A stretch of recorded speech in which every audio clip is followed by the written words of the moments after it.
Extremely dangerous Hurricane Florence continues to close in on the southeastern United States, and it will carry with it significant storm surge and life-threatening inundation.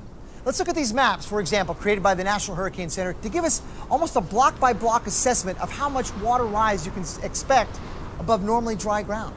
This, for example, over southeastern North Carolina in Beaufort and Morehead City.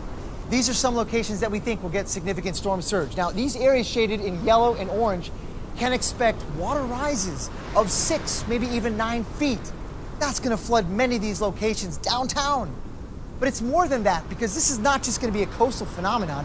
We know that the storm surge with Florence is going to continue inland and surge many miles. For example, in Newport, North Carolina, significant inundation, water rises above 9 feet nearby, and even farther west than that, this storm surge will find its way well inland.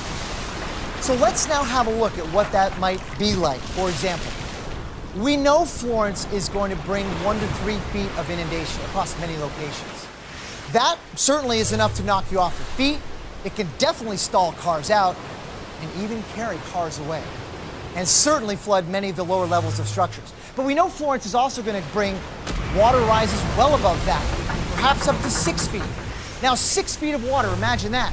That carries large objects in it, like cars, for example, that can act like battering rams and enhance the damage that would otherwise be. And also, we know that can flood the lower levels of many structures.